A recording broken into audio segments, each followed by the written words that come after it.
Glória! Graça e paz do Senhor Jesus, amém, amados?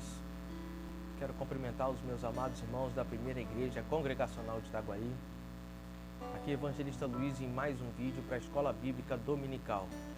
E nessa manhã nós vamos estudar o livro de 2 Pedro, no capítulo 1. Eu quero te convidar a orar comigo nesse momento, amém?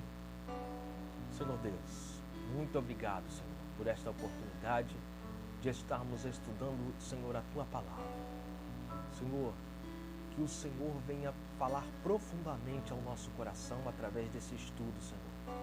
Porque, Senhor, precisamos, ó Deus, de armas, Senhor, instrumentos para continuar nesta caminhada, onde o inimigo, ó Deus amado, de nossas almas tem, ó Deus querido, colocado um empecilho, tem, ó Deus amado, tentado desestimular, ó Deus amado, os teus filhos de te buscarem em espírito e em verdade. Senhor, em nome de Jesus, capacita-nos, Senhor, mais uma vez, para continuar, ó Deus amado, louvando e glorificando o teu nome, ó Pai, através dos teus feitos, Senhor, e da tua palavra. É o que eu te peço, Senhor, e te agradeço em nome de Jesus. Amém, Jesus. Glória a Deus. Segunda Epístola de Pedro. Se por um lado, 1 Pedro, que foi o livro que nós acabamos de estudar, é uma epístola de exultante esperança em face do sofrimento, ou seja, a alegria em meio ao sofrimento. Isso que o Senhor nos ensina. Esse livro de 2 Pedro, é uma epístola de verdade fiel em face da falsidade. A epístola tem início com uma declaração franca da verdade de Deus, alicerçada tanto na palavra profética como na palavra testemunhada. Ou seja, o livro de 2 Pedro, ela nos dá ferramentas para combater o falso com a verdade. Adverte também contra os falsos mestres que tentarão substituir a divina palavra pela palavra dos homens. E termina com a certeza que a vinda de Cristo é uma realidade futura que tanto destruirá o mundo como trará novos céus e nova terra. A autoria, a data e o destino da segunda epístola de Pedro são questões extremamente incertas. Nenhum escrito do Novo Testamento teve mais dificuldade em ser aceito no cânon. Lembrando que cânon é a reunião de livros específicos cujo o teor pode ser considerado de orientação divina. Os eruditos, ou seja, os estudiosos, tanto os antigos como os modernos, eles têm duvidado seriamente da sua autoria petrina, ou seja, escrita por Pedro.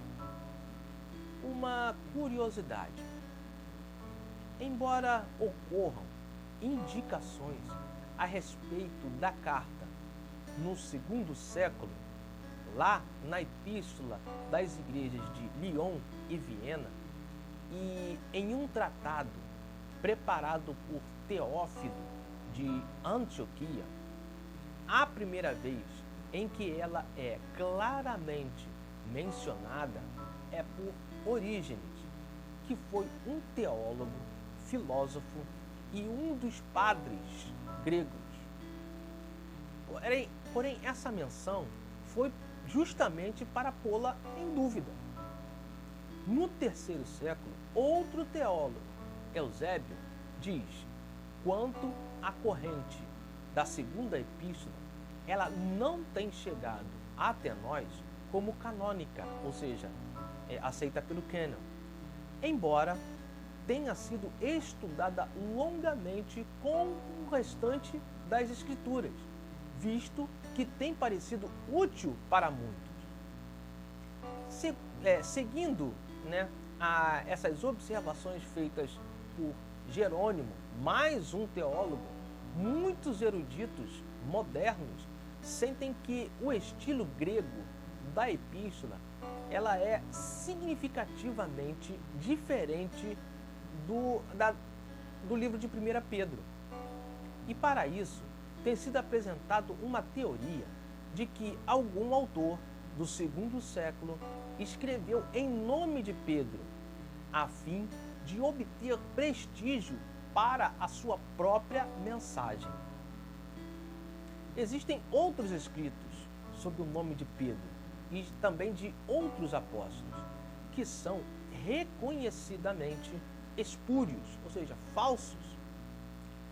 A despeito desses juízos dos eruditos, a Igreja tem reputado tradicionalmente esta epístola como de autoria petrina genuína. A diferença de estilo pode ser explicada. Pedro contou com um amanuense, ou seja, é um auxiliar, um escriba, diferente do outro livro.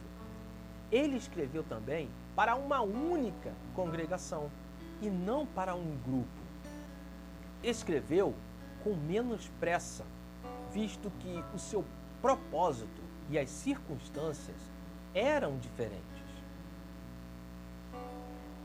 As circunstâncias refletem na escrita uma situação em que heresias gnósticas estavam infectando a igreja. Esse ensino falso leva a uma atitude licenciosa, ou seja, permissiva, que pode tudo. Somente uma compreensão própria da sabedoria de Deus, à luz do retorno do Senhor, naquele grande dia, no último dia, é que poderia refutar esses erros. Como prefiro em meus estudos, primeiro eu trago as informações para quando lermos o texto bíblico, de posse das informações que a gente vai ter aqui nesse estudo, teremos uma compreensão muito melhor da Escrita Sagrada. 2 Pedro, capítulo 1. Nos versículos de 1 a 3, traz fé para pleno conhecimento. Inclui, portanto, todos os crentes através dos séculos, juntamente com Pedro e os seus apóstolos, conforme em João 20, 29. Traz Deus e Salvador. Pedro foi o primeiro entre os discípulos a articular a grande confissão de fé acerca da deidade, ou seja, a santidade de Cristo, conforme Mateus 16, 1. Aqui, como em Tito 2,13, não é possível saber se Cristo é chamado diretamente Deus ou se refere a Deus como Pai e a Jesus como Filho, conforme João 20, 28. Dos versículos 4 ao 7, traz o termo promessas. São preciosas, porque são uma realidade presente e futura. As promessas são muito grandes, porque vão além de qualquer imaginação humana possível.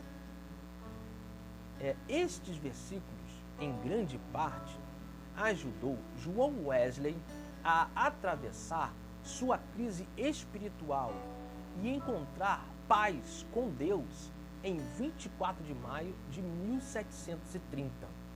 Para quem não sabe, João Wesley foi um clérigo anglicano e teólogo arminiano, cristão britânico, líder precursor do movimento metodista e, ao lado de William Bosch, um dos maiores avivacionistas da Grã-Bretanha.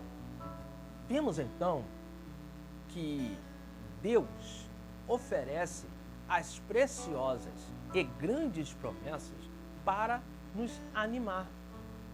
Que Deus nos convida a coparticipar da sua natureza e nos libertar da corrupção. A necessária dirigente busca do crente subir passa por vários passos, onde vamos destacar 8 passos.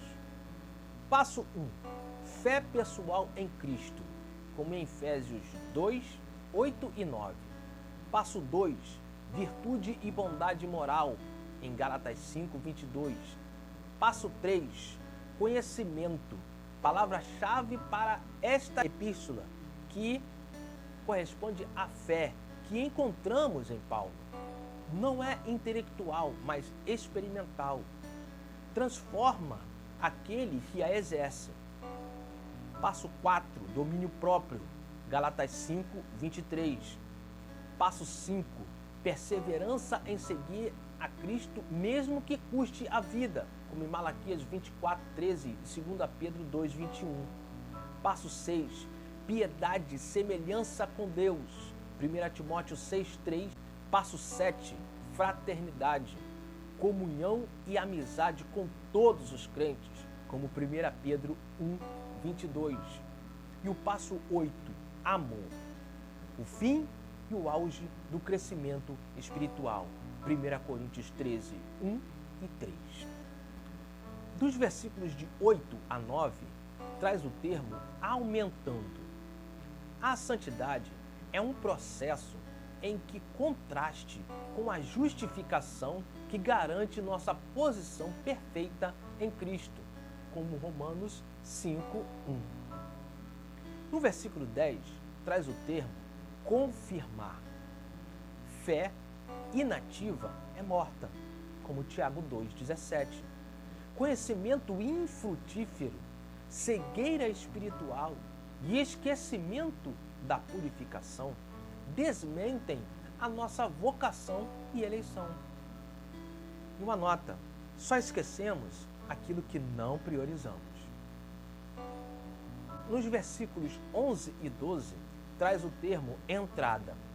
O grego traz a ideia de ingressar em triunfo. Precisamos crer que iremos entrar pelas portas da nova morada celestial, para que tenhamos bom ânimo em permanecer no centro da vontade de Deus. Dos versículos 13 ao 15, Pedro recebera outra profecia dos lábios do Senhor a respeito da sua morte. João 21, 18 e 19. No tabernáculo, 2 Coríntios 5, 11. Repito, no tabernáculo. Nos versículos 16 ao 18, traz o termo fábulas. Os fatos históricos em que se enraiza o Evangelho não são mitos, mas baseados em testemunhos oculares de homens como Pedro e outros. E são merecedores de plena confiança. Porém, só entende as coisas espirituais quem estiver em espírito. No versículo 19, a voz que também foi ouvida na transfiguração lá em Mateus 17, confirma tanto as profecias do Antigo Testamento como as do Novo Testamento. A palavra profética refere-se à promessa da sua vinda. Nos versículos 20 e 21, outra possível tradução, seguida por muitas versões, nenhuma profecia da Escritura é de particular interpretação. Uma vez que a profecia vem de Deus, a interpretação depende do autor e da sua intenção revelada na Bíblia toda. Os falsos mestres não reconhecem isso, conforme o capítulo 2, os sinais dos falsos mestres. 1. Temporário e aparentemente conhecimento do Senhor. 2. Uma interpretação particular e deturpada da Bíblia. 3. E muito importante, uma atitude e uma conduta antinomista, sem escrúpulos. Uma atitude antinomista, ela é feita de especulações, ou seja, coisas que você acha que é a respeito de um problema filosófico, realizada por intermédio de, às vezes, dois argumentos, sendo que os dois são coerentes e elas são críveis, dá para acreditar em suas formulações, mas elas são antagônicas em suas conclusões, elas são contrárias. Por exemplo, mentir por regra é errado, mas dependendo da circunstância, como salvar uma vida, por exemplo, pode ser tolerado. 4. Orgulho e avareza. 5. Abandono do caminho. Esses são os 5 sinais em que nós podemos identificar um falso mestre. Conclusão: precisamos buscar a fé para receber pleno conhecimento de Deus, da salvação em Cristo Jesus e nas promessas, aumentando e confirmando a entrada pelas portas da cidade celestial, conforme as profecias recebidas no templo e não em fábulas recebidas pelo mundo. Assim, a voz ouvida terá interpretação movidas pelo Espírito Santo. Assim diz a palavra do Senhor no livro de 2 Pedro, no capítulo 1. Simão Pedro, servo e apóstolo de Jesus Cristo, aquele que, mediante a justiça do nosso Deus e Salvador Jesus Cristo, receberam conosco uma fé igualmente valiosa. Graça e paz lhes sejam multiplicadas pelo pleno conhecimento de Deus e de Jesus, o nosso Senhor. Seu divino poder nos deu todas as coisas de que necessitamos para a vida e para a piedade, por meio do pleno conhecimento daquele que nos chamou para a sua própria glória e virtude. Por intermédio destas, ele nos deu as suas grandiosas e preciosas promessas, para que, por elas, vocês se tornassem participantes da natureza divina e fugissem da corrupção que há no mundo, causada pela cobiça. Por isso mesmo, empenhem-se para acrescentar à sua fé a virtude. A virtude, o conhecimento. Ao conhecimento, o domínio próprio. E ao domínio próprio, a perseverança. A perseverança, a piedade. A piedade, a fraternidade. E a fraternidade, o amor. Porque se essas qualidades existirem e estiverem crescendo em suas vidas, elas impedirão que vocês, no pleno conhecimento do nosso Senhor Jesus Cristo, sejam inoperantes e improdutivos.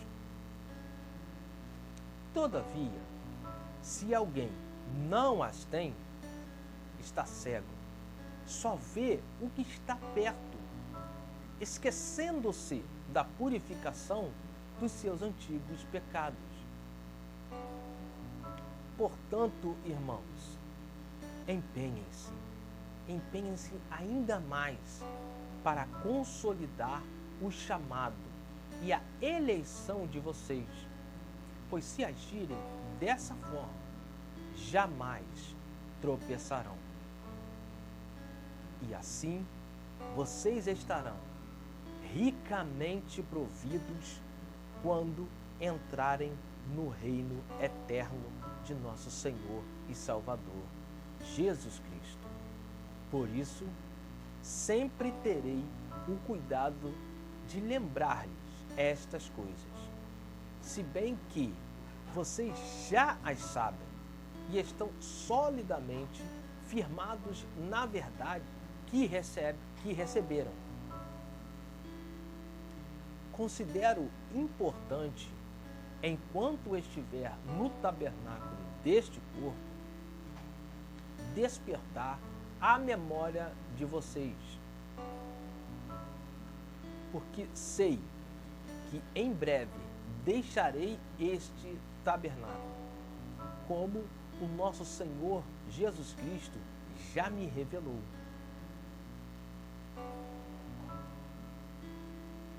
Eu me empenharei para que também depois da minha partida vocês sejam sempre capazes de lembrar-se destas coisas.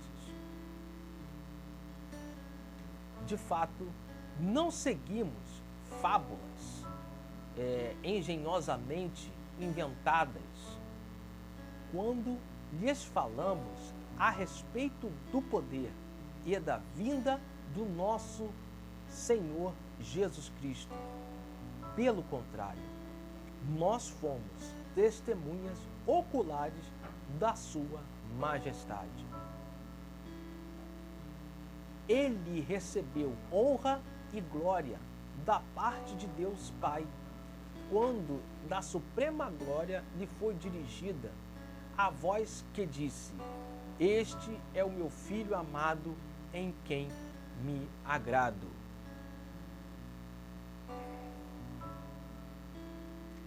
Nós mesmos ouvimos essa voz vinda do céu, quando estávamos com ele no Monte Santo.